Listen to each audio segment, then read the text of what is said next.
No, you don't need this, I don't need this, but she's complaining about honors and all. It's very church-like. First test is 60. Yeah, first test. And now I'm like having to ask everybody to study the global and having to read the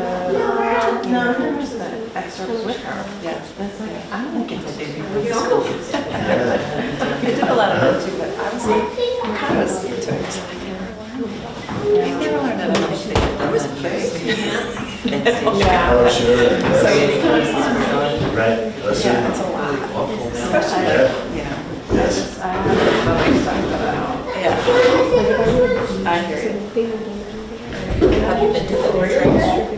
I like it. Yeah. No, I think so. That was the But it'll be interesting to hear the report. Yeah. Do you want to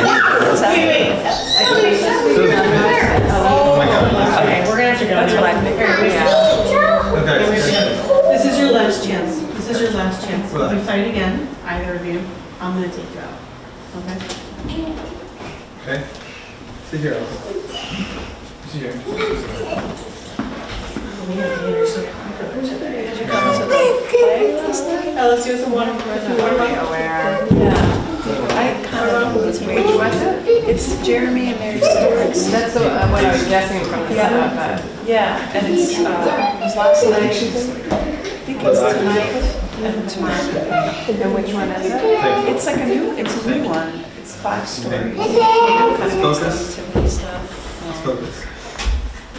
So now it's I don't know all the stories. I don't know.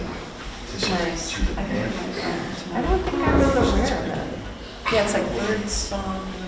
Yeah, I thought this is probably their worst there. What kind of show is it? You know, like experimental type show. It was like before we even lived here. What? It was like the first year or two after Gotcha. But first one that was supposed to start at 10. she came and she went to the trot before it went to trot. It was supposed to be the second time. So many photos. So then use tissue them off of your face. Oh, yeah, that's true.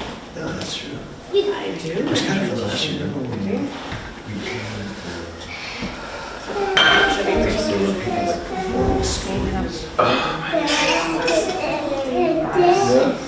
The second.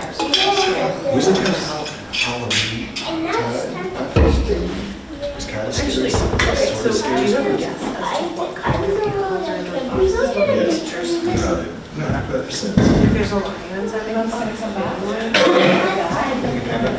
What if he doesn't come back? Funny, how long do you sit there?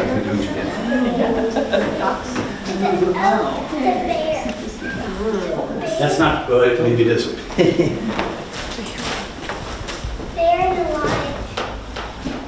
All right. I'm feeling much better now Okay.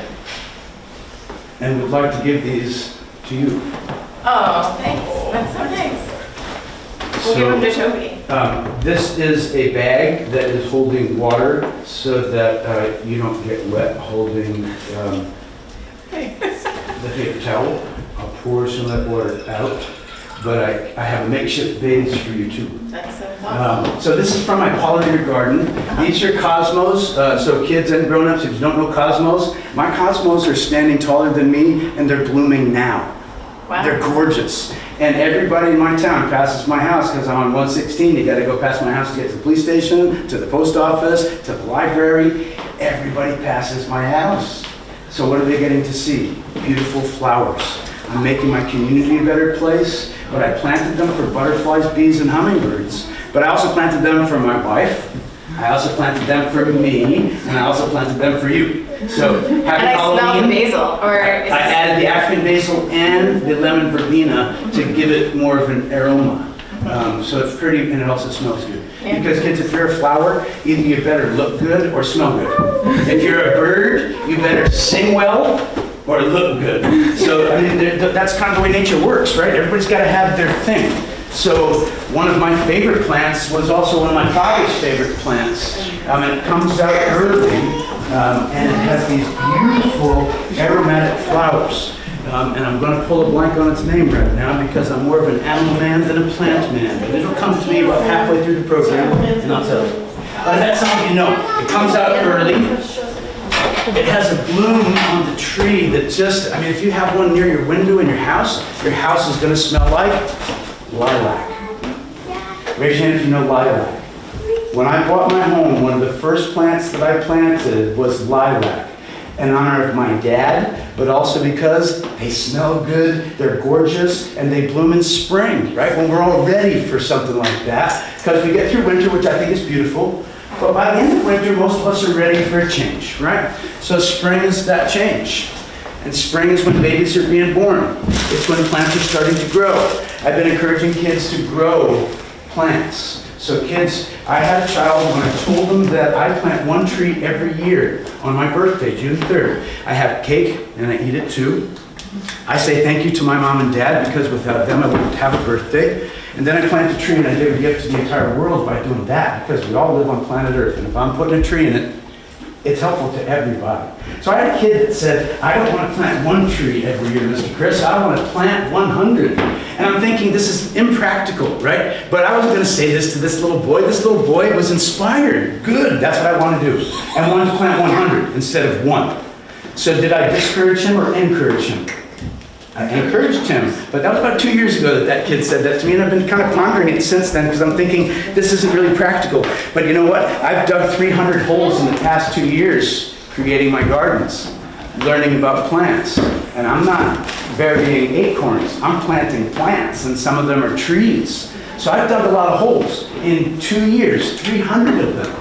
So can a child plant 100 trees? You bet. Because these are acorns. Anybody that wants some, take them home, you can plant it yourself. So anybody that wants some, take as many as you want. I gathered hundreds of them the other day because my pig likes to eat them and my porcupine likes to eat them, but we can also plant them for the future. Squirrels do it all the time, by accident, right? So I am wanting people to do what they can do to help the earth. So I was buying seeds so that I can make my pollinator gardens, but then I had somebody that said that, Chris, the seeds that you're putting in the ground aren't from here.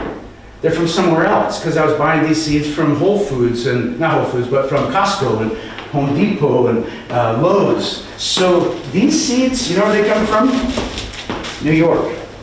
And you know who made this mix? Me.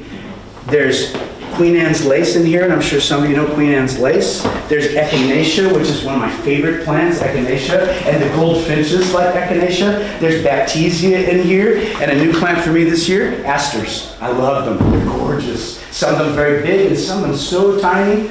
I got the seeds right in here. There's thousands of seeds in this bag. And milkweed is the other one. You can see the milkweed is the most obvious one. These aren't actually milkweed seeds, are they? This is what carries the seed to their new place. But you can do that too, right?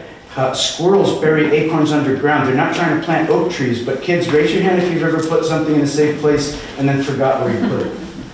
Yeah. Grown-ups, raise your hand if you've ever put something in a safe place and forgot where you put it.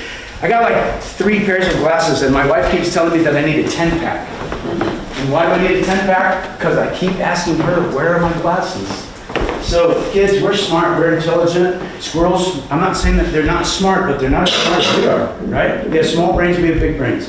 So if we can stick things in safe places and forget where that was, you bet that squirrels are doing that, chipmunks are doing that. And where are they burying their acorns?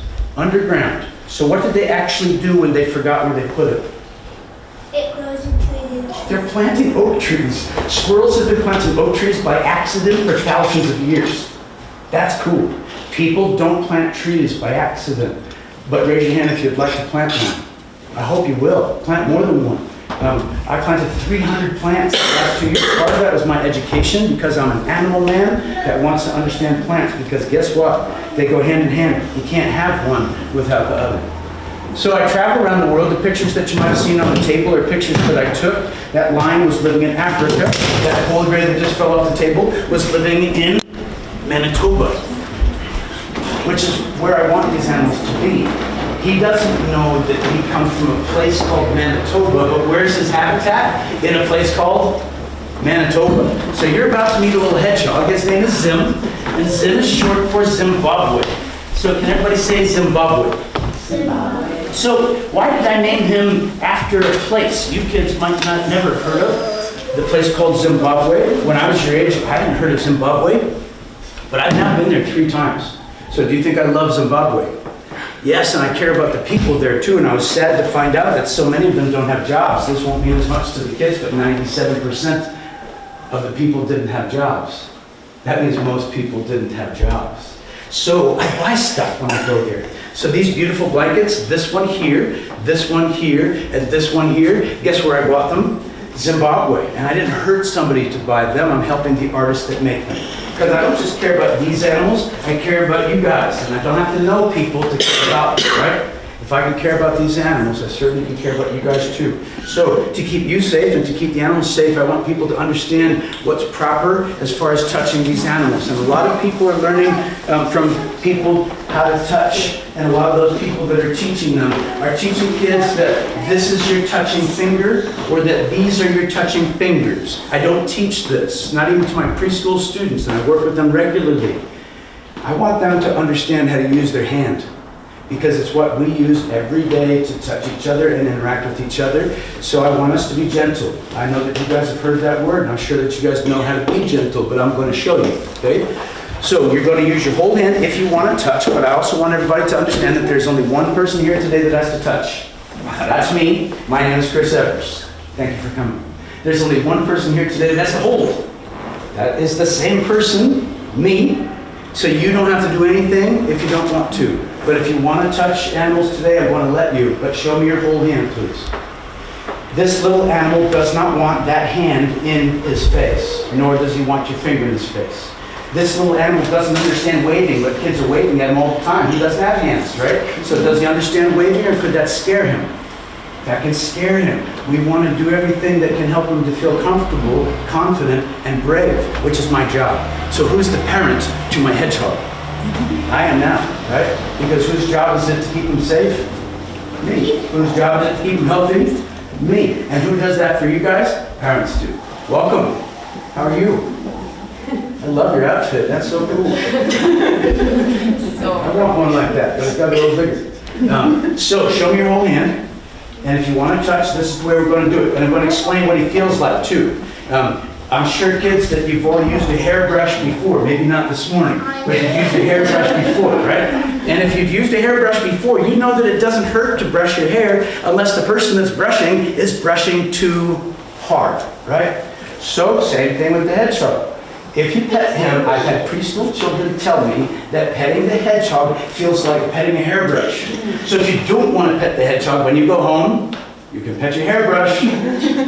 And that's what it feels like, okay? So if you want to touch him, I want you to understand that, because I don't want you to be afraid of him. He's a little bit prickly, and he needs to be, because this is one of his wild neighbors. And one of the things that I talk about a lot with people is our wild neighbors. I've never heard anybody else talk about this, but our wild neighbors are part of our community, but we don't often think about it like that. The butterflies, the bees, and the hummingbirds, hey, we know that they're part of our community because they're helping us every day by being pollinators. Well, look, we've got some cool animals. I talked about it before. Red fox, gray fox. We've got all kinds of weasels. We've got short-tailed weasel, long-tailed weasel, mink, fisher, which is the biggest of the weasels. And don't leave your little dog or cat outside if you got big weasels around, right? Because they're predators. And kids, a weasel can't go to the grocery store for dinner, right? And neither can a lion. So what does the lion have to do? Hunt. And I bet some of the people in this room probably hunt and fish for food. Well, a lot of the animals have no choice. They have to. He has to hunt, but he's hunting for insects and scorpions. Scorpions, kids, if you don't know, have a stinger. They have claws. They look like little lobsters, but they live on the land. You may go on a vacation someday to a hot place like Florida, where that Disney place is, or California, or Arizona. There are scorpions that live in those places. That doesn't mean you shouldn't go there, but if you see a scorpion, should you touch it or leave it be? They're going to be afraid of you. Don't you worry. They're not going to want to come to you, right? Why do you think they don't want to come to us? Yes? Because He's a dwarf. We are not. Yeah. What are we to him? We are scary big giants. We're giants, right? Which is why I'm asking kids and adults that want to touch this hedgehog to be a gentle giant. Okay? Just touch nice and soft. Keep your hands off his head. Predators grab animals often from the front. So do they want your big hand anywhere near their face? A lot of us grown-ups, we learned that when we meet a dog for the first time, we should put our hand in front of their face. Guys, I'm cross-trained. I've worked with big cats, bears, wolves, venomous snakes, crocodilians, and birds of prey. And you know what I'd never do? Put my hand in front of an animal's face. If I don't know that animal, I'm not sticking my hand in front of their face because there's two possibilities. One, they smell your hand. Two, they bite your hand. So should you be putting your hand in front of an animal that you don't know? Or should you stay away from them? Yes. And ask permission if you want to touch somebody's animal. These are important things that we should think about. So I'm giving you permission to touch the hedgehog. And if you'd like to do that, here's what I'd like you to do. If you want to pet the hedgehog, come forward, keep your toes on the mat. I'll be here, you'll be with your toes on the mat. Then once you've touched, I'm going to ask you to go back to your seats, okay? So, hold hand. You want to take it off? And I'm going to ask you, would you show the kids how to do this? Because I know you're paying close attention. You can tell. That's perfect. That's exactly the way to do it. And kids, that feels better to an animal than this, right? When I was a kid, did my mommy make me feel better by rubbing my shoulders with one finger? No. Oh, yeah. Right? Well, I got to know how to use it. You ready?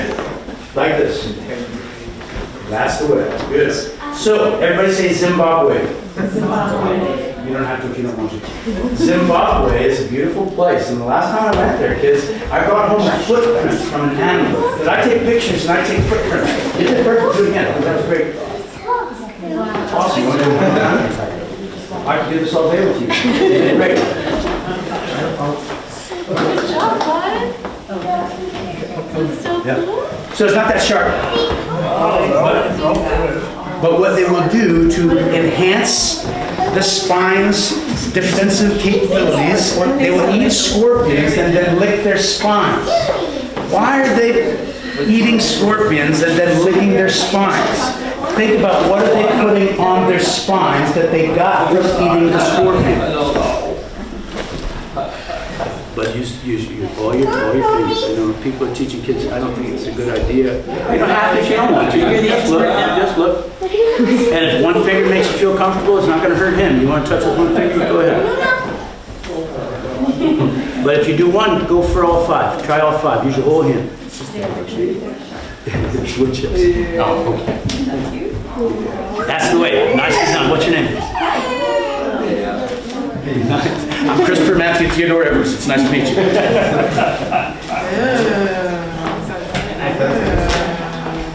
How are you today? Good. That was perfect. You did a great job. If you want to get a picture, look at Mom. My feet. Do you want her? All right. Let's see what's next.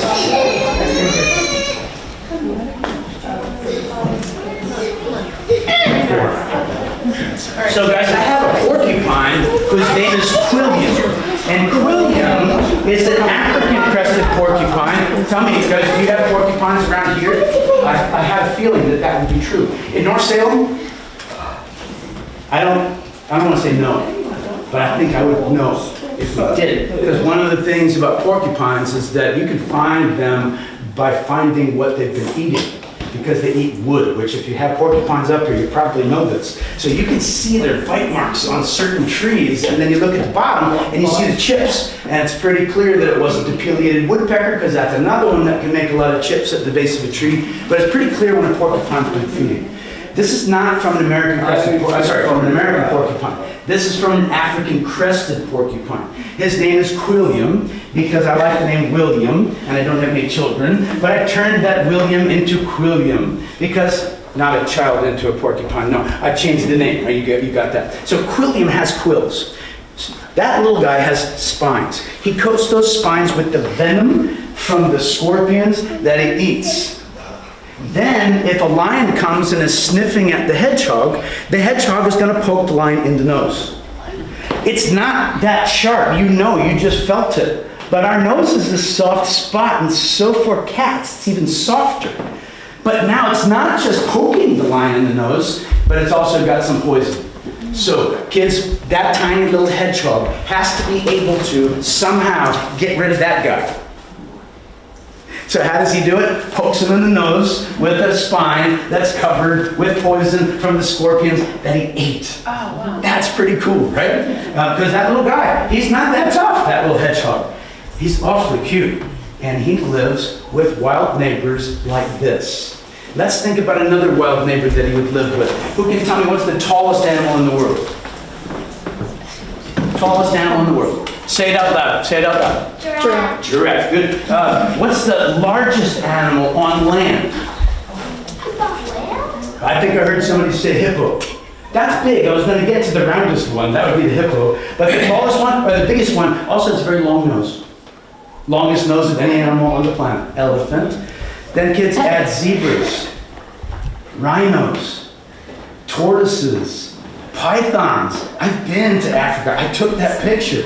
But did I take him from there?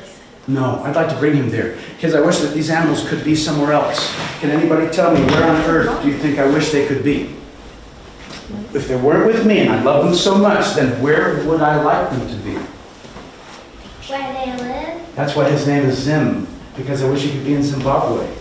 That's why the next one's name is Malawi. Because there's a country in Africa called Malawi. And I've got her husband, so to speak, whose name is Burundi. And Burundi and Malawi are right next to each other in Africa. And I want to go there someday. And I'd like to bring these two with me. I would like this couple to be free.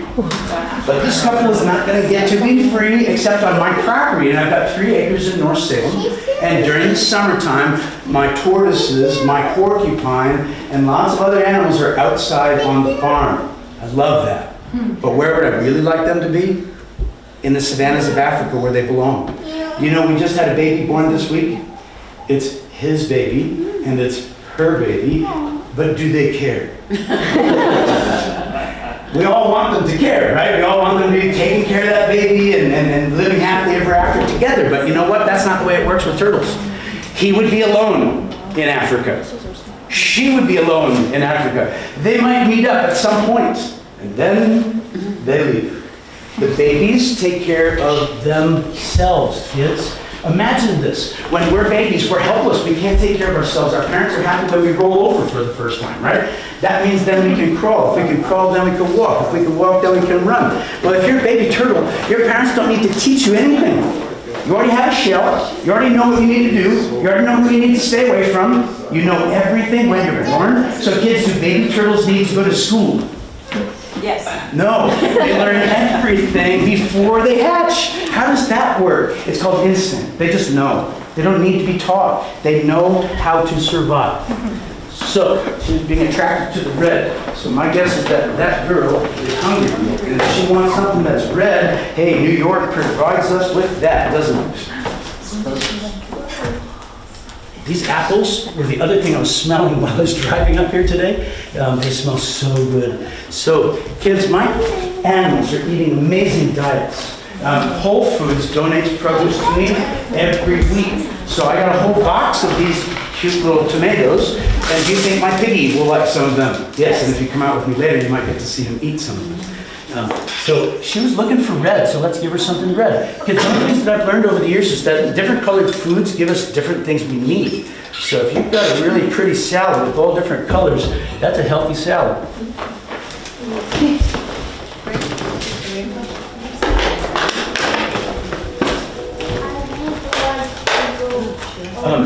I'm going to put this out there for the adults. Males have no fidelity, so he's not interested in hanging out with her.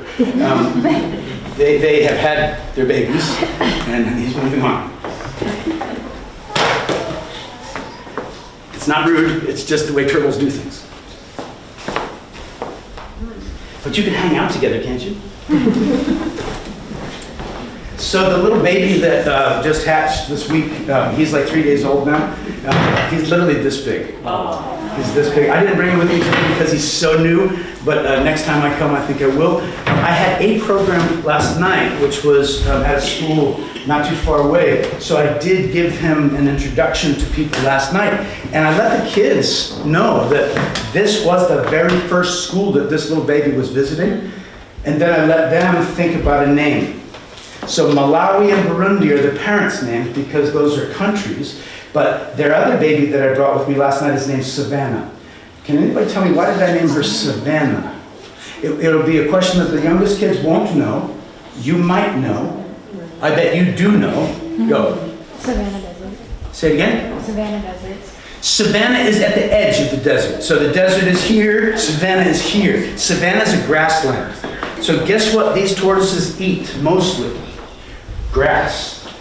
But these tortoises are lucky because they live with me and I can give them treats. I'm not giving them a lot of tomatoes, but did you like it?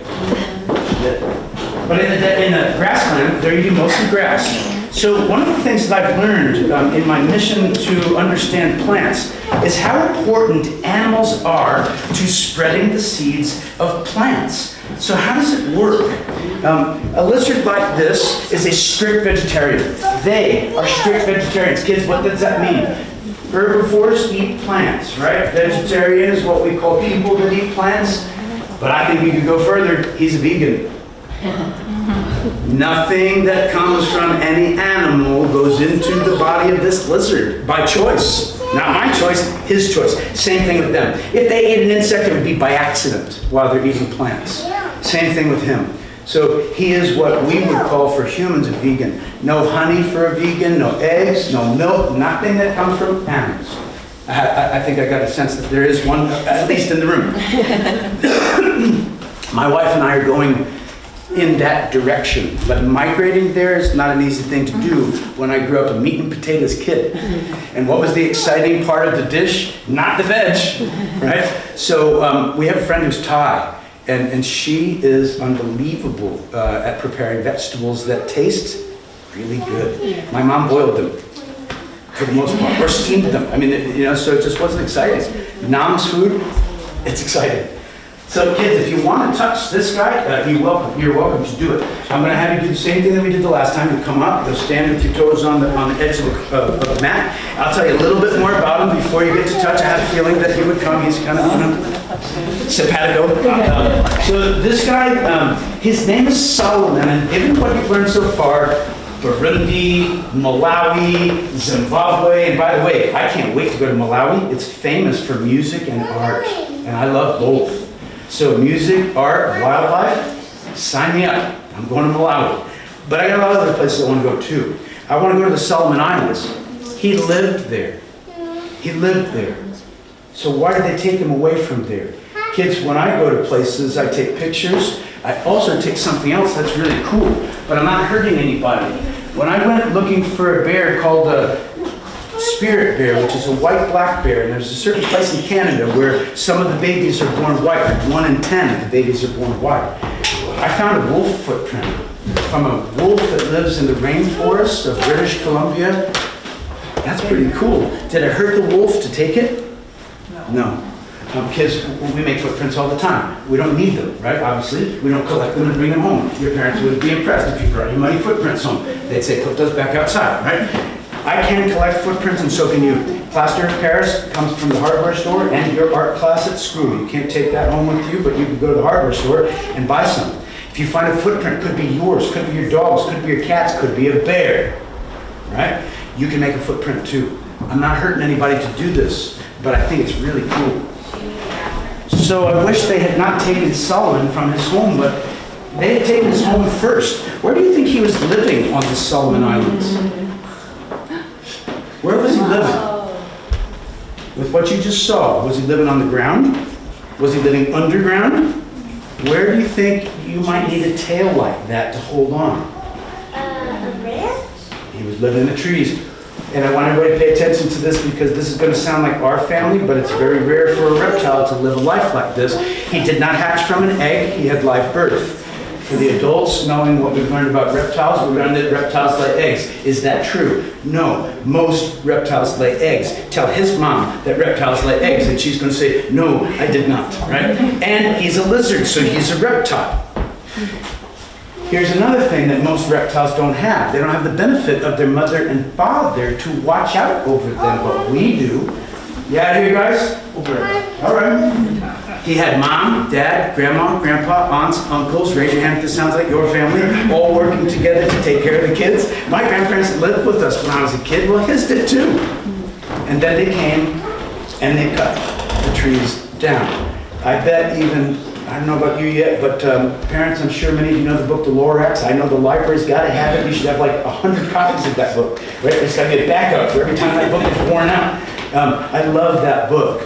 And you know why I love it most? Because at the end of the sad book, where all the animals left because all the trees were cut down, not a true story, but this is. They did the same thing to his island, and it's a true story. So I have no doubt that somebody eventually cared enough to plant more trees. Remember what I told you I do every year? Kids, to live in New York, we cut down a lot of trees to live in New York. To live in Connecticut, people cut down a lot of trees to live in Connecticut. I'm not saying that they shouldn't have done that. But now can we plant more? And should they ever be cutting down a whole forest? And they can't do that on his island anymore. Nobody can take them from his island anymore. So raise your hand if you're happy about that. Changes happen, but we have to want them, right? And we have to help to make them happen.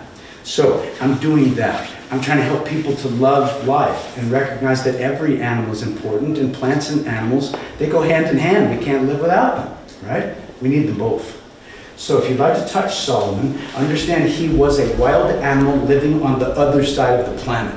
And here he is at your library. How do you pronounce the name of this town? Tivoli. Tivoli. I'm sure you hear it said lots of different ways. Like my name, it's Evers, not Evers. So I want to say it properly. If you'd like to touch, gentle touch, just like that. So kids, Solomon and I are about the same age. They cut down his forest when I was a baby. I'm 52. He's about the same age, if not the same age. When I adopted him, he was 35. And I had to Google it and see how long does a Solomon Island prehensile-tailed skink live. That's a lot to say, so if you have a hard time remembering, he's a monkey-tailed skink because he's got a tail like a monkey. So if you can't remember Solomon Island prehensile-tailed skink, what kind of skink is he? Monkey-tailed. Can anybody tell me what kind of skinks do we have living in New York? Because there's 2. Yep, but most people have no idea. We don't learn it in school, but I think we should. That's cool. Interesting, right? A lot of people think that this is a lizard, but that's not. That's a salamander. And that's the first animal that I ever rescued, and I was 3. So when I did that, I needed help. So kids that are 3, kids that are older, you'll understand what I mean. The salamander was in the middle of the road, and why did the salamander cross the road? Anybody? To get to the other side. Thank you very much. It's a very basic answer, to get to the other side. Why was she going to the other side? I was 3. I didn't know. It wasn't actually even my business what she was going to do, was it? Right? It's her business. But what did I want to do? Help her to get there. Because I knew that it was a hot day. Salamanders are amphibians, kids. If they get too hot, the water's coming out of their body. They're going to dry up. They can drink water through their skin, but if the water can go in through their skin, the water can't come back out. So I knew as a kid I had to help her. But the older kids didn't want to help. The younger kids didn't, well, I was 3. I was the young kid. The older kids didn't want to help. So what did I need to do before I could help that salamander? Who can tell me? I was 3. Put it back in the water. I can't do that by myself. It was in the middle of the road. So what did I need to do? Who can help the kids out? Go ahead. I needed to get a grown-up. I got my mom. I went up the street. Got my mom. Mom came down. Who picked up the salamander? My mother would have, because she was a biology teacher. But did I need her to do that, or could I do that? I did it gently as a 3-year-old. And I didn't need to bring it to the water, because I didn't even know that that was where she was going. I know now that that salamander in spring was going to lay her eggs in the vernal pool that I loved behind my house. But I didn't even know what a salamander was, because that was the first one I'd ever seen. And what did I pick to represent my company? A yellow-spotted salamander, because it's as local as amphibians get. And I rescued one when I was a kid, and look at me now. These animals are all rescues. I have close to 100 of them. I've rescued over 1,000. I can't even tell you how many over the years. So kids, I started as a little kid helping animals, and I'm not going to stop. So I wish Solomon could be in his home, because he would be helping his community. Because if he's eating fruits and vegetables, like they would be eating grass, seeds go in one side and come out the other side. I know that it's silly to talk about, but I want to talk about it because I want kids to understand that it's not just gross, right? Animals, when they go to the bathroom in the forest, are helping trees to grow. Animals, when they go to the bathroom in the forest, are spreading seeds for the future. Somebody sent me a picture of a big pile of poop the other day and asked me what was it. It was loaded with seeds, and I have no doubt it was a blackberry. So if that black bear was eating all kinds of berries and then goes to the bathroom, all those seeds now back out, right? Seeds went in with the berry, berry stays in, seed comes out, and what has the bear just done? Spread those seeds to another place. Can that bear come back in years' time and eat those berries that grow? He does the same thing. He's eating fruits and vegetables. So when he's cruising through the trees and goes to the bathroom, what is he spreading for the future? Seeds. Kids, what am I spreading for this future? Seeds, and I want you to help. I got a bag full of acorns here. You plant them. I can't guarantee that they're going to grow. But if you don't plant them, guess what? I can guarantee they won't.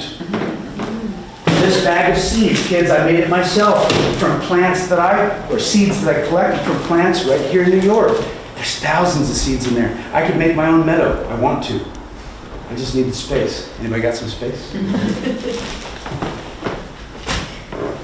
I'm going to do it at a school someday. I want to create a meadow with the kids from seeds that we collect ourselves from a meadow in the area. We've got beautiful plants that grow right here, but so many people like the plants that grow in other parts of the world. I do too. But on my property, I want to plant the ones that belong here. Because those are the ones that the animals need. So I plant flowers for pollinators. And most people wouldn't think of a lizard as being a pollinator, and most lizards are not pollinators. But this lizard is a pollinator. Do you like lizards? I had a feeling this guy liked lizards. Look at that shirt, he loves lizards. Cool, man. You want to hold a gecko? Yeah, come here. I bring life to education and to shirts. You're shy, bud. That's all right. You don't have to. First, you want me to do it? Yeah. Your older brother did it? You're his older brother? I'm just kidding. Put your arm up like this, please, sir. Hello, gecko. Wow. You gonna try it? No. Oh, sorry. That's fine. Wow. That's like $1,000 gecko that you're holding there. Okay. So, kids, I don't look at these animals from an economic standpoint. It's not about money to me. But if you wanted to buy a giant gecko, you'd be dropping a lot of money on a giant gecko. So children don't get giant geckos as pets. Grown-ups might. Grown-ups might. But you got to have the money to be able to invest. And if you're going to invest that money, shouldn't you know what you're doing? Yes, but if you're buying a leopard gecko, which doesn't cost that much money, shouldn't you still know what you're doing? Absolutely. And kids, I ask children all the time if they have a leopard gecko. They tell me, I have a gecko. I say, what kind of gecko do you have? They say, a leopard gecko. I say, okay, tell me, where are they from? I don't know. Bearded dragons, where are they from? I don't know. Red-eared slider turtles, where are they from? I don't know. What kind of turtle do you have? I don't know. They don't know. Why don't they know? Because nobody's doing their homework before they bring the life into the life. I say nobody. There could be plenty of somebodies in this room that did their homework, but a lot of people don't. And kids, that's why I created Animal Embassy. Not because I needed all these animals, but because these animals needed a place to go.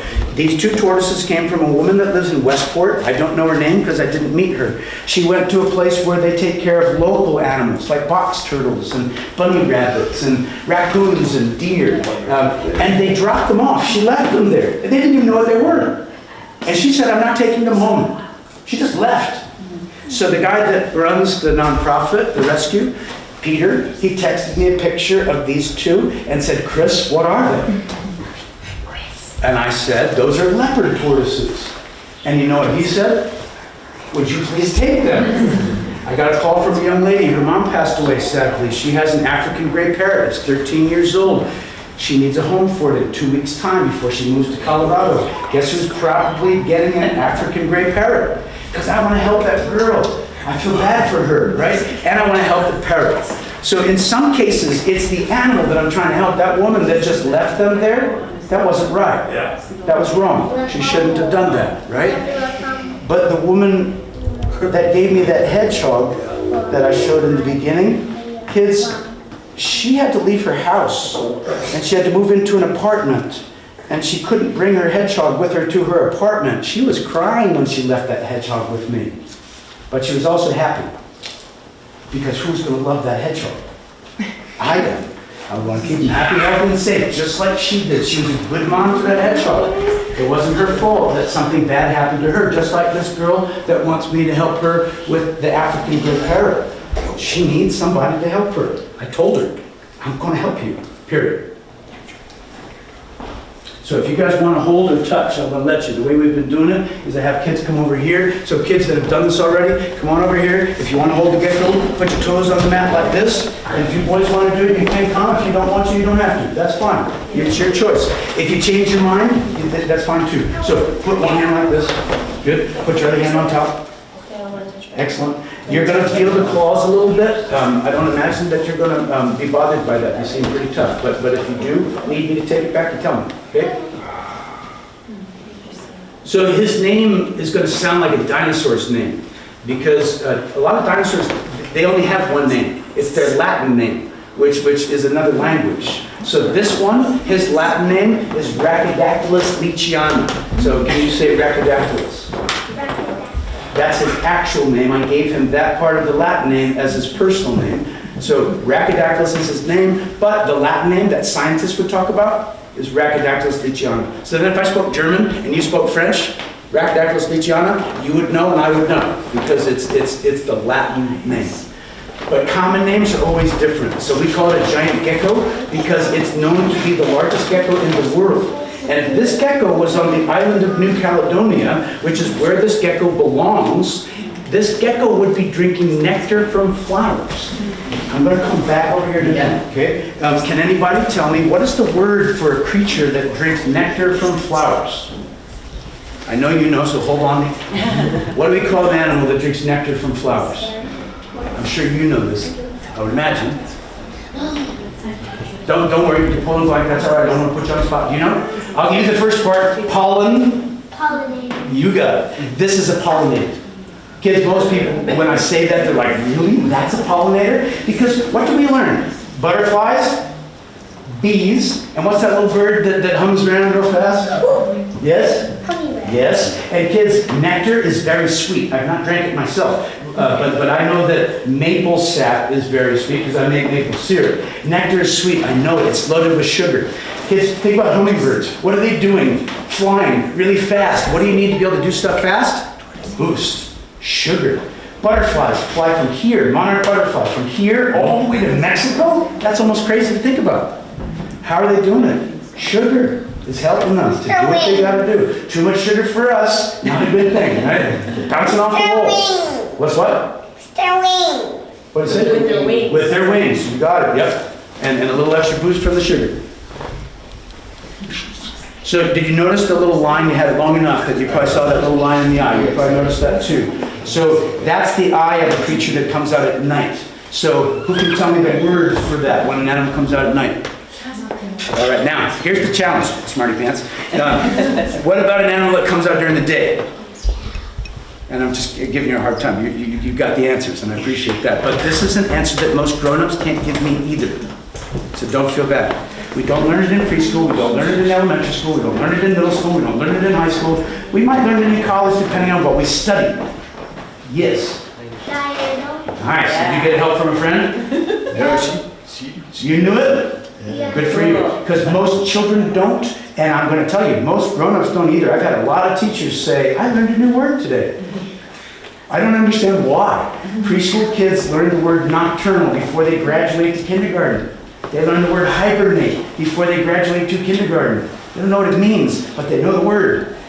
So diurnal is what I we know are. what it means and I know the word. Good. Good. Say diurnal. Diurnal. Good boy. So this one's nocturnal. That means that he wakes up at night when you go to sleep. And then when you wake up in the morning, he goes to sleep. So we are, say it with me because I think it helps you to remember a word. My teachers taught me this. If you say it, we are diurnal. We are diurnal. I am diurnal. I am diurnal. You are diurnal. You are diurnal. Grandma is diurnal. And Grandpa too. Well, I don't know about Grandpa. It depends. So you'll feel it on your arms. It's not going to hurt you, but I just want you to know. Your arm looks lovely for him. Very floral. And he is very floral himself. Kids, I love this camouflage. That's called cryptic coloration. Camouflage helps you to blend in, but this is a different type of camouflage. It's not just green on green. This is a blend of colors and patterns that help him to just sort of melt into the background so that you can't see him. Not really melt, but you know what I mean. Just kind of melt visually. Ready?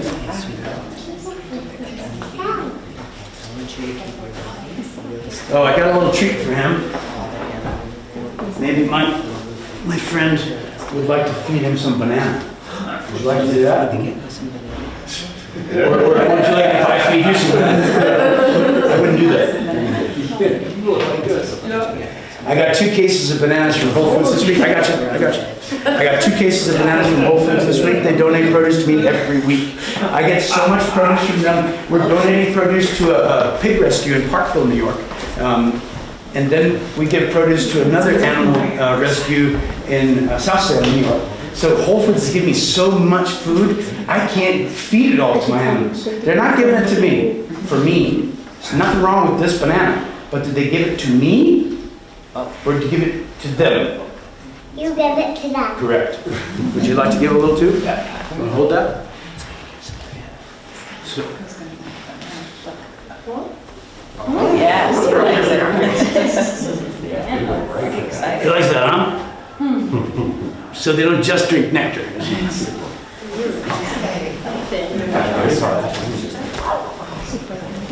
want to get a picture? Yeah, this is a good picture. Sure. Turn your Bible and listen to that. Oh, yeah. Oh, yeah. Yum, yum. Dude, watch out, you gotta take small bites. He thinks you're gonna eat it if he doesn't eat it quick. You wanna try taking a little bite? That's fine, you don't have to. All right, guys, let's say goodbye to Brachydactyls. You changed your mind? Would like to touch the gecko, but not Yeah, hold we it. can do that. He feels very soft, actually. Would like to It's touch it surprising. And I love how gentle you were with your whole hand, too. No face, just back. No, I want you to use your 5 fingers. Yep, there you go. Some people are teaching kids to use 1 or 2, but I don't. I just want everybody to be kind and gentle, and you guys did great. All right, let's see who's next. Looks like those tortoises are pretty happy, huh? Yeah, now they're pumped out. Maybe Solomon would like to join the party. Oh, speaking of bear, guys, if you have beech trees in your area, and I'm sad about beech trees because a lot of them are disappearing. Look at the beech trees. Any smooth barked tree, birch, beech, have been used potentially, if they're old, by bears as scratching posts. That's what, those are claw marks from a bear on this branch that I brought for Solomon. So if you've got smooth bark trees, or you're on a hike and you remember what I just said, check it. Check it up to, up here even. Because bears will reach all the way up and then they will come down. But they'll also climb up the trees and leave scars when they're climbing up the trees. So this is a cool branch that I brought back from a trip that I took out west. We're going to put Solomon out and see if he wants a little food with these guys.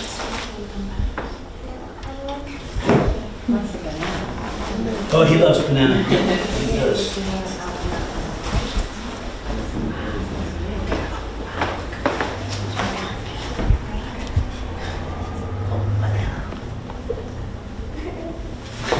He's like 52, so we gotta help him out. Yeah, I mean, from what I read, this is he's supposed to be, he's older than they're supposed to get. But I think organic food is not hurting the issue, I got a whole case of this this week. I mean, there's nothing wrong with this. The box breaks open, they put it aside, they won't be peppered. All right, it is Halloween, so I brought some creatures that are appropriate for Halloween. But I always like to prepare people for this before they come out, because some people get nervous about certain animals, but I don't want anybody to be nervous about anything here, because who's holding the animals? Me, okay? So you got nothing to worry about. So what you're going to get to see is some very beautiful creatures that are very much misunderstood. We'll start off with a little baby tortoise, though, because I wanted you guys to get to meet this little baby. This little baby was born at Animal Embassy. That's Mom and Dad. I had camp counselors, because it's good for me to keep them engaged, otherwise I lose their campers too. So the camp counselors were looking up things for me this summer. And one of the things that I had the camp counselors Google was baby leopard tortoise for sale. This baby is not for sale, but I was very surprised at what they found, from $300 to $3,000 a piece. Take care, guys. Thanks for coming. So here's the thing. I don't sell animals. So am I going to be selling that baby? No, but I have 15 eggs that are going to hatch very soon. So if I wanted to sell 15 turtles for $3,000, I could make a lot of money, couldn't I? But it's not what I do, and it's not what I want to do. I want these animals to be free, but they can't go free. So they're going to stick with me. I've had veterinarians that work for me that have adopted animals from me, and I know that they're going to do a good job because of who they are and what they do. But I don't sell animals. But it is interesting to understand what is the value. Like I said, that gecko, some of you might remember, that leopard, that giant gecko, some of them sell for over $1,000. But it isn't about the money. The value that I see is the value that these animals bring to their community. The value that I see is the value that these animals bring to the earth. Because each one of them is important for different reasons. People might say that they hate mosquitoes. You're never going to hear me say that. I just don't want them on me, right? And I'm happy that spiders eat mosquitoes because then there's less. Baby spotted salamanders eat mosquitoes. Birds fly to the Arctic by the probably millions for what? Mosquitoes that their babies are going to eat and grow up on and then be able to fly for their migration. So mosquitoes are actually really important. Baby salamanders eat them. Baby wood ducks, one of the most beautiful ducks in the world, lives in New York, and it's called a wood duck. Baby wood ducks eat mosquitoes. So are mosquitoes important? Yes, and for that I love them. But do I love them or want them on me? I don't. So I'm glad that there are animals that keep them under control. Spiders are one of them. This is a cousin. This is called a scorpion. And boys, if you ever found one of these, would you touch it or leave it alone? You notice that it's got a stinger on the back. The ball that's on the back has a pointy thing. That's the stinger. It also has claws. But actually, for those that are older, it might more likely remember, they're called pedipalps. That's what the tarantula has too. They're more like antennae, but they also can function for defense. So they're claw-like, but they're actually the antennas.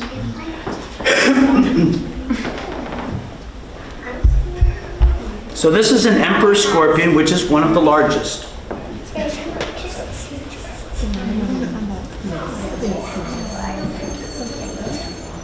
Cool, right? And I've always been interested in fossils, and that came from my time spent up in Cooperstown, New York, where I found my first fossil. And these guys, they're like living fossils. Scorpions have been on this planet since the days of the dinosaurs. That's cool, right? And that means that that has worked very well as a design. That little one's going on a walkabout, huh?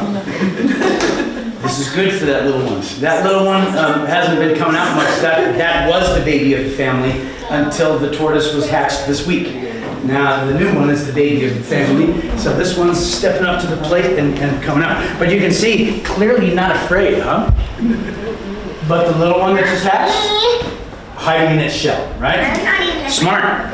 And I noticed with these little babies, when they move, they barely move. They barely move. And they barely move. So they are hiding, so they're looking like a pebble or a stone. And when they move, it's just a little bit at a time. When I first started seeing them, I was like, that's amazing. Kids, this is part of why I love caring for these animals, because when you see them in nature, oftentimes we move on. We don't really study them. But since I care for them every day, I'm studying them every day and learning things that I never knew. Next question. When the turtles hatch, are their shells hard or are they soft? They're not soft, but they're not as solid as they're going to be. The part that I worry more about is the where the egg yolk attaches, like the belly button of the baby. When they come out of the egg, they would be stuck underground.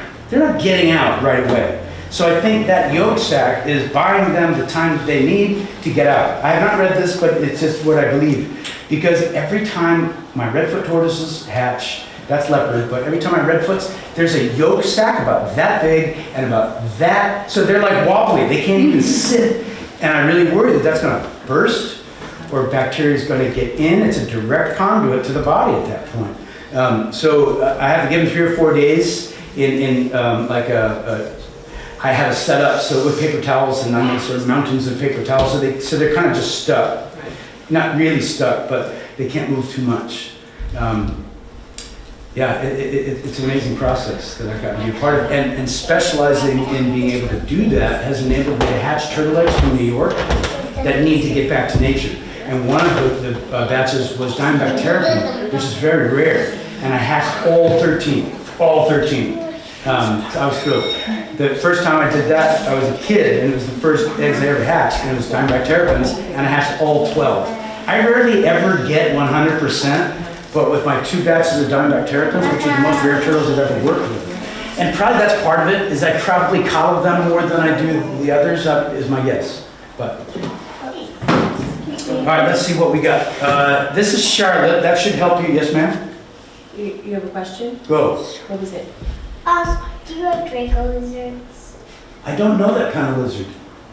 Yeah, so no, I don't have that one. Are they from the rainforest? A Draco? Draco. I'm familiar with the Draco lizard. I'll have to look it up. But I'm certain I don't have them. All right, so her name is Charlotte. That should help you to know what's coming next. Okay? There's a book at this library, I am sure, called Charlotte's Web. I was asked to do a Halloween program today, so I couldn't think of a better animal to bring than Charlotte. And I have to be honest with you, I almost never bring her out at other times of the year because of the response oftentimes from grown-ups, not from kids.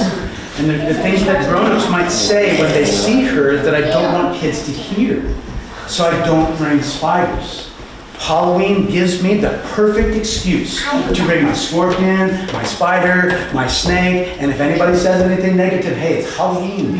What did you want to see at your Halloween program? But kids, I wish I didn't have to leave them home ever. They're beautiful creatures. But too many people are afraid of them, and when people are afraid of something, sometimes they say mean things about the thing that they're afraid of. If I'm afraid of snakes, do I have to say something mean, or can I just say I'm scared? I'm nervous. I'm uncomfortable. We don't have to go to the next level. It's not a spider's fault that people are scared of it. It's not a snake's fault that people are scared of them. They don't want to hurt us, and they're not saying mean things about us either. So, I gave her the name Charlotte because I think it helps people to appreciate her, because we all love the book Charlotte's Web. But then there's a disconnect at some point, because then we decide we don't love spiders anymore. We should love spiders forever. Kids, spiders eat mosquitoes. Mosquitoes can carry diseases that can make people very sick. So if spiders are eating mosquitoes, shouldn't we love them? Everybody should love them. But maybe you want to love them from a distance. That's fine.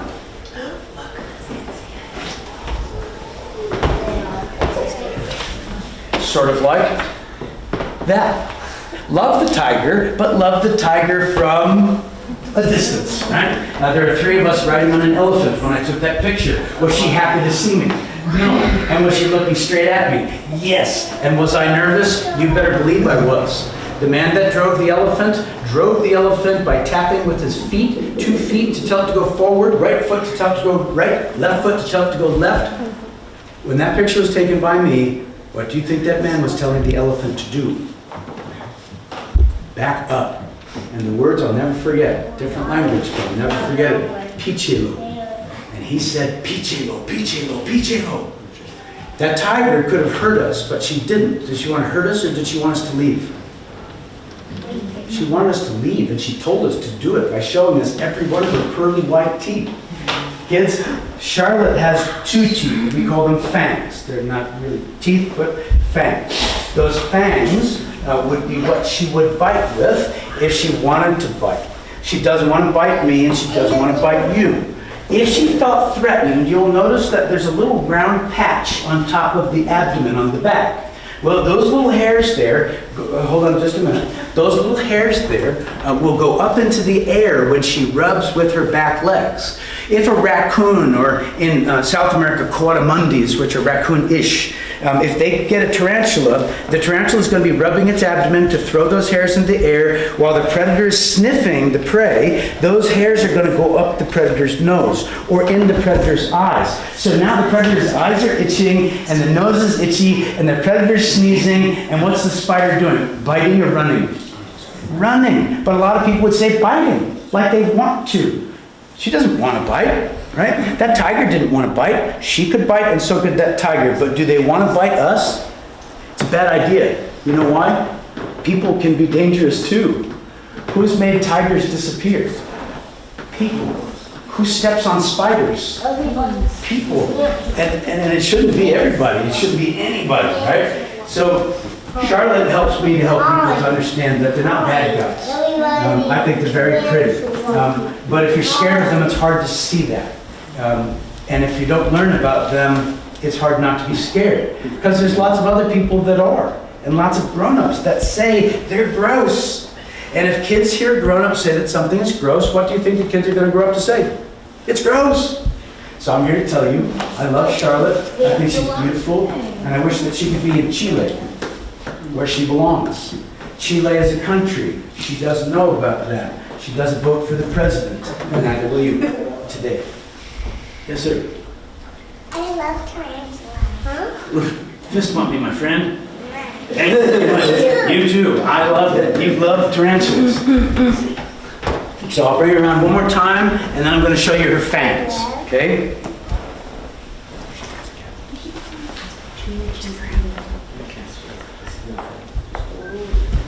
Would you mind helping me just, if you have a phone and you guys could put a light on the fangs? It's much easier for everybody to see them when they're lit up. Would you mind doing that? Spotlight the fangs? Mm-hmm. Not many people can get to say that they got to spotlight the fangs of a tarantula.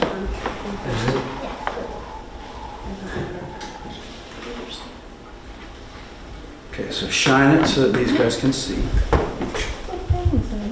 See, they're shining? Can you see it from your angle? Yep.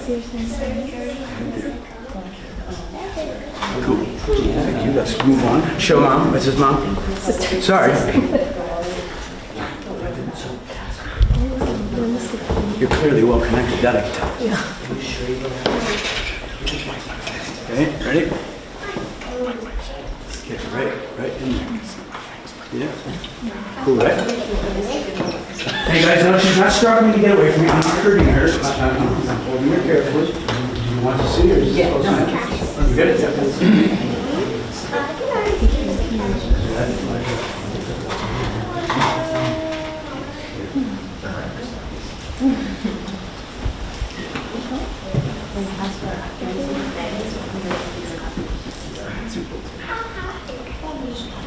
So this is a hunting spider. So she has better eyesight. Trappers, which are the ones that make webs, those are the trapping spiders. They have poor eyesight because they feel vibrations, because when the insect gets stuck, they feel it. Whereas this one is hunting. She still makes silk, but not to make webs to catch stuff. She's a hunter. Wow. What's the white orange thing? I think Sam was. Right? It's like, I'm going to put my head in the shell. See it? A few times a week I'll put crickets in for her. I'll just look and see if there's a cricket still kicking around. I won't add. They don't eat a lot. But I'll put probably 10 crickets in a month.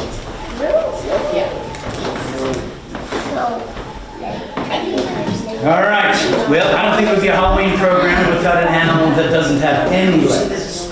So that's what's next, okay? And that's another one that gets some people, right? I usually find out that if people are really scared of birds, they're not really scared of snakes and spiders. If people are really scared of spiders, they're not scared of birds and snakes. If people are really scared of snakes, they're not scared of the spiders or the birds. But kids, we don't need to be scared of any of them, right? They mind their business if we mind ours. I mean, that's the reality. So I brought with me 2 snakes. The first one is the smaller of the 2.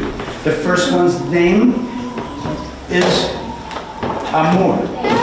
The reason I named her Amor is because I'm tired of hearing people say they don't like snakes. Her name is Amor because I love her and I love them.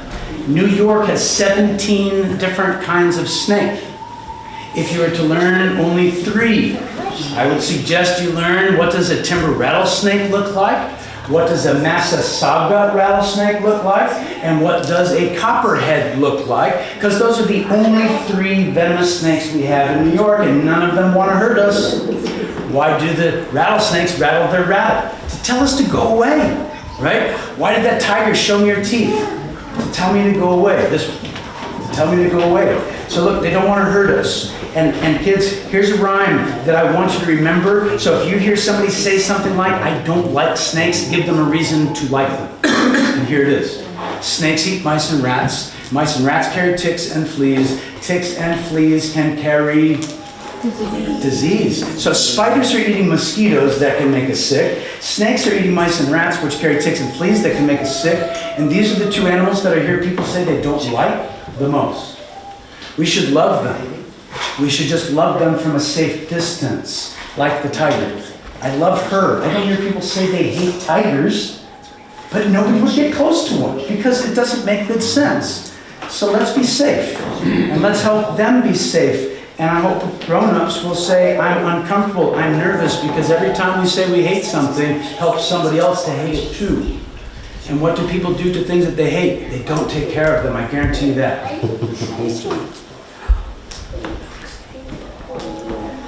So this is Amor. I hope you will love her, but you won't love her as much as I do, because who takes care of her every day except Sunday? Me. Everybody needs a break. So on Sundays I have 2 ladies that come, Jillian and Tyler, and they're veterinary technicians. I got 2 pros that are coming every Sunday to help me so I can take a break, because I need it. I work hard to take care of the animals. I work hard to teach people of all ages. Yesterday I was at an elementary school and a senior center. So I was working with the youngest kids, and I was working with the oldest people too. One of the women yesterday, she had my chinchilla on her shoulder.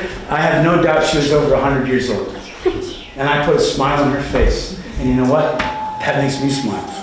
So this animal has another reason for being named Amor. If you look behind her little head, there's a little heart shape right behind her head. I love that. She's had that since she hatched. What happened? There's a tortoise on the go. Oh. He's having a good time. Yeah, cruising. He's looking for girls. He's eaten, and now he's looking for girls. That's what boys do. Yeah. He went all the way under the table. There's no fidelity in the turtle world. There it comes. Yeah. See the little heart shape?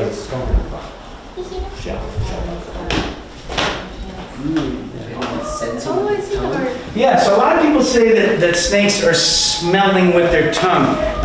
It's not exactly what's going on. They have something we don't call the Jacobson's organ. So when the tongue goes out, it takes particles from the air that we would be taking in through our nose, right?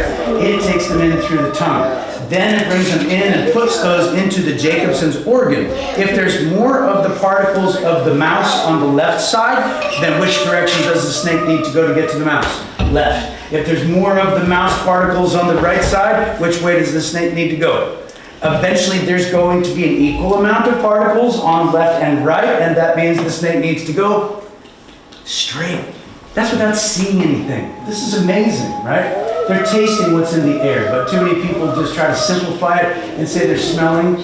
It's not. Tasting is done by tongue, smelling is done by noses, and the 2 are very closely connected. All right, so now that's the little one. I bet you guys would like to touch a snake. So I brought a bigger one for that. So the one that you're about to meet and touch, if you'd like to, this one's name is Maddie. And the reason I named her Maddie is because she should be on the island of Madagascar where they like to move it, move it. I wish that Maddie could be there. I wish the gecko could be on the island of New Caledonia.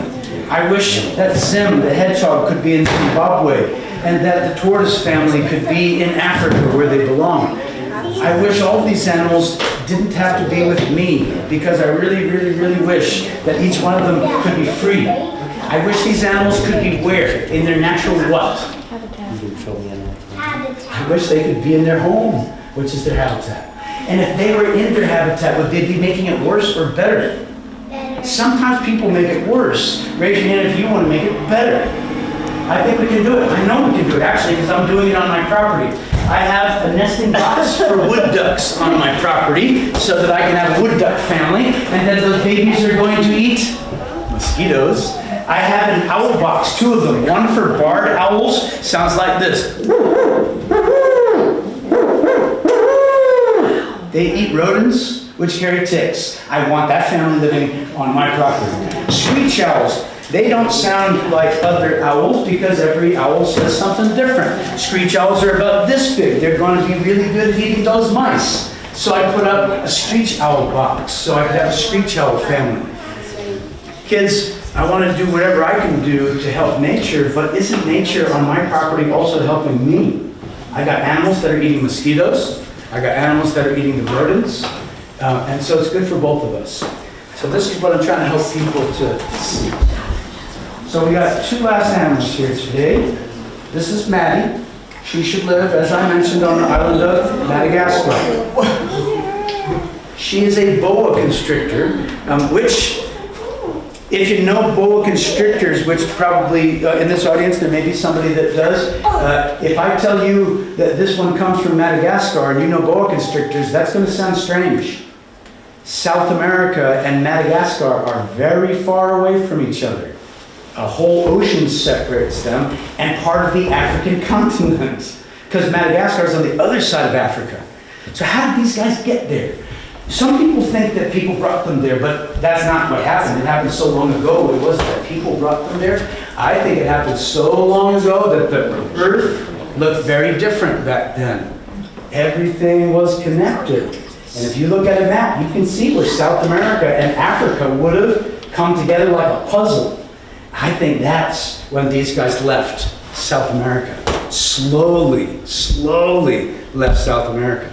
I don't know for sure, but it's an interesting thing to think about. What I do know is that she should live on the island of Madagascar, and she's never been there. Neither have I. Raise your hand if you would like to go to Madagascar. I can't wait to go to Madagascar. It's like one of the places that I just, if I can't go, I'm going to be very sad. I want to go to Madagascar, I want to go to Australia, I want to go to the Galapagos Islands, I want to go to Komodo Island. Carefully, right? There's a giant lizard that lives there. So if you guys would like to pet Maddie, she's very used to being touched. She is cold-blooded, so you're going to feel that she feels cool to the touch, but understand that she is no cooler than this room is. So if this room is 65 degrees, she's probably actually more like 70 degrees. So cold-blooded animals are the temperature of the place where they are. So if she gets too cold in one place, she has to go someplace warmer. She gets too warm in that place, she has to go someplace cooler. It's not going to be that easy, right? But you get what I'm saying. So when you touch her, understand this, we're warm-blooded, and our body temperature stays the same unless you're sick. So our body temperature is just below 100 degrees all the time. Think about that. I don't think we had too many, if any, 100-degree days this summer. I don't think we had one. 100-degree day? That's hot. Like, you don't want to do anything on a 100-degree day, right? Except swim. Your body temperature is close to 100 degrees all the time. So, when you touch her, it feels good to her. But if she was a wild animal, she'd be too scared for it to feel good, you understand? But since she's not a wild animal and she's comfortable with people, if you touch her or hold her, it feels good to her because we're warmer than she is. And so she's not too cold right now, but she's cooler than she might want to be, especially after she eats. If she can't get warm when she eats, then she's in big trouble because she can't digest properly and then she can get sick. So these are all things that I have to know to keep my animals safe. This one came to me because the guy that had her, he's an artist, and he liked her patterns so much as an artist that he got a baby boa. But then he moved to Brooklyn. Brooklyn is a lovely place. I love Brooklyn, but I don't like to drive there. Andy couldn't bring the snake with him because they wouldn't let him have a pet in his apartment. And colleges don't let kids have pets in their dorm rooms. What's that? So some colleges will let kids have pets in the dorm room, but it's rare, right? And I caution that to parents because kids aren't thinking about that. But if the parents don't want the pet, better make sure it's going to live a shorter life, right? Hedgehogs, 5 or 6 years. That's something that a family can raise together and feel good about the fact that you took it from baby to adult, right? But a tortoise, 100 years? How many different families do most tortoises have? That African gray parrot that I may be adopting may not be staying with me. Then it's got to go to somebody else, but I'm going to take it for now because that girl needs help. But then what happens with that African gray? I don't know. I'm going to have to figure that out. But that's my job. So if you'd like to pet the snake, I will let you do so. But I don't want to do it here because she likes to eat lizards. On the island of Madagascar, there's lots of lizards. So I'm going to come to you this time. If you want to touch, stand up. If you don't want to touch, don't stand up. I'll come back. I'll come back to you. So, guys, you can go right down the body. And one of the questions I like to ask audiences is, do you think snakes have bones, yes or no? So, do you think snakes have bones? Raise your hand if you say yes. That's your way to say it. Okay. Do you think snakes do not have bones? Raise your hand if you think no. Okay. Raise your hand if you have no idea. Honesty.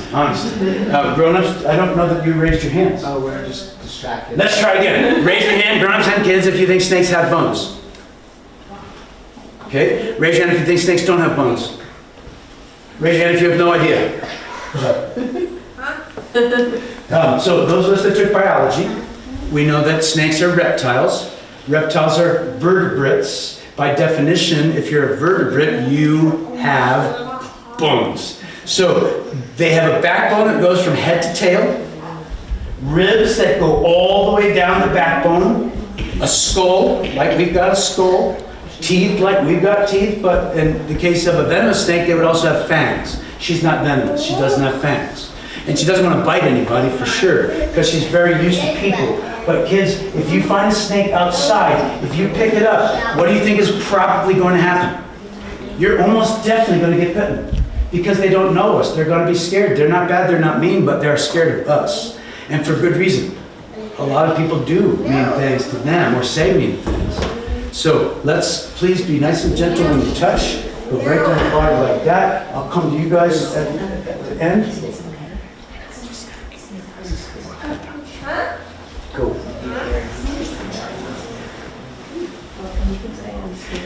Kids, if you ever hear somebody say snakes are slimy, because I'll ask people why they say they don't like them, and they say because they're slimy. Those people haven't even touched a snake, because they're not slimy. If they had touched one, they would know that that's not true. But people hear stuff from other people, and then they say it. So if you hear somebody say they're slimy, then you might say they're slimy. So too many people believe this to be true, and it isn't. They're not slimy. And guys, other creatures that are slimy, that doesn't make them gross. Fish are slimy. It helps them to escape from predators. It also protects them from germs and bacteria.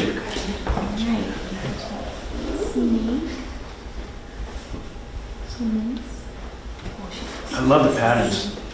She had a little burn too. You can see that white mark if anybody noticed that. That happened before she came to me, and it was much bigger when she first came to me. Just like us, she can heal over time. So that scar is getting less and less over time. But I'm sure it hurt because it looked bad when she came to me. Oh, yeah, she's very smooth. Full hand, full hand.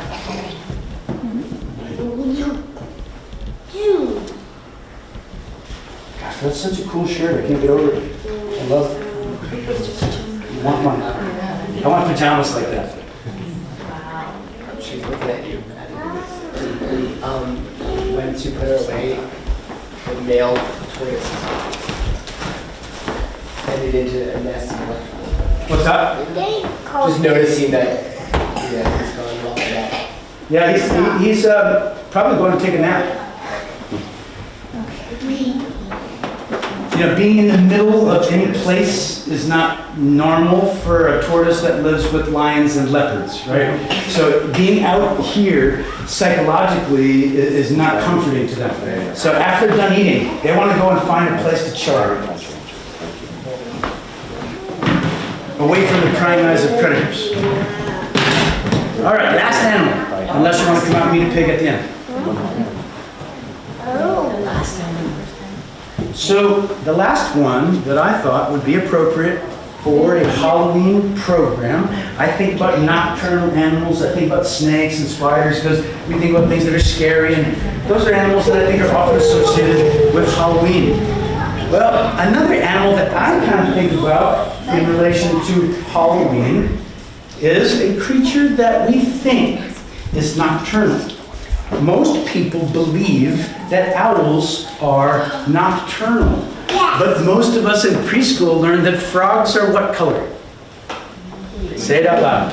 We learned that frogs say what? We learned that frogs are good at doing what? Jumping. We learned that frogs eat what? And they catch them with what? That's what we all learned, but that's not true. We have 7 different frogs that live in my part of New York, and none of them say ribbit. Only 2 of them are green, which means most frogs aren't green, and they don't all catch flies with their tongue. So, frogs, like humans, are different. We also learn in preschool the word nocturnal. But kids, who remembers the word for an animal that comes out during the daytime? Diurnal. In preschool, we also learned that owls are nocturnal, absolute. That's what we learned. I have grown-ups coming up to me and saying, shouldn't that owl be sleeping? Yes, if she were nocturnal. But people think that they are, because we don't learn about wildlife from wildlife experts in school. We learn about wildlife from our teachers, who learned about them the same way that you learned about them.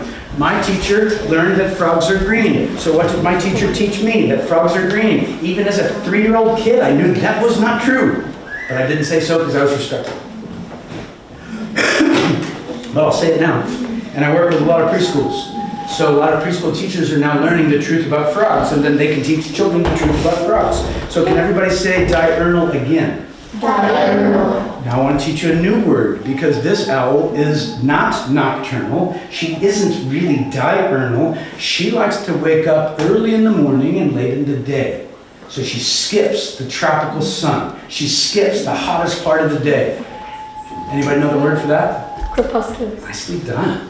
Crepuscular is a word that very few people know. My rabbits are crepuscular. Well, and as a rabbit owner, very few people know that word either. Oh. But cheers to you.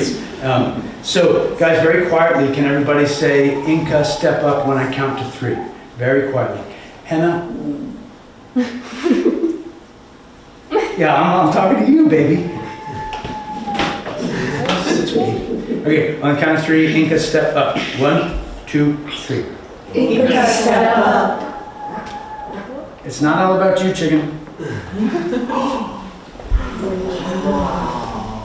So, obviously, as an owl, she is shy. I ask everybody to stay put and be nice and quiet. Hi, baby. That's what I want. If she's willing to let Daddy scratch her on the beak, we're good. If she's willing to let Daddy scratch her on her head, we're good. And you'll notice I'm not wearing gloves, and that's rare for a person that's working with a raptor, because raptors have talons. Those talons are sharp. She could hurt me if she wanted to, but who's been taking care of her since she was a little baby? Me. So I don't know if she thinks I'm her mother. I think my pig thinks that I'm his mom, and that's fine with me. Or if she thinks that I'm her father. Does that light bother you? Hanging up there like a jellyfish in the air? I don't blame you. Balloons scare her. We do birthday parties for kids. I got a birthday party this afternoon. And if they have balloons hanging in the room, I will have them clear the balloons out before she comes out. She doesn't get it. It's hanging there, but what is it? So I have to get to know my animals really well, what they like, what they don't like, what scares them, what makes them happy, what helps them keep them healthy. Sounds a bit like a parent, doesn't it? And it's the way I see it, and I think it's the way she sees it too. So if this was a large group of people, I would not have anybody touch her, maybe one or two people, but since you guys have been paying very close attention, and there's not very many people, if you come very slowly, and very quietly, and just stand as we have been doing, I will let you guys pet Inca because I can tell that she's all right with it. If she wasn't, you wouldn't. Okay? So slowly come on up. Hi, baby. Hi, baby. Come on. Okay, so when you touch, you're just feeling how soft she is. That's it. You're not pushing it down. That's what we want. You hear that noise? This is good. This is good. So just take your hand and just go down the body, just like that. Nice and soft. Good. What's your name? What's your name? What's your name? My babies. My babies.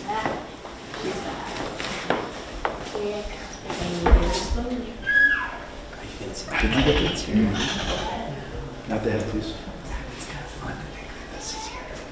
I will, but she knows me. I asked you guys, don't put your hands on her head. And once you touch, you can have a seat.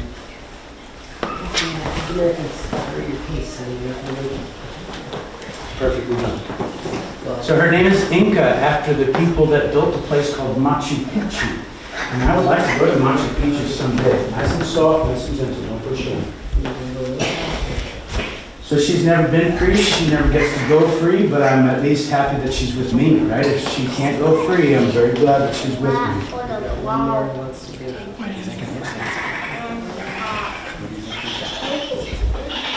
Oh my goodness.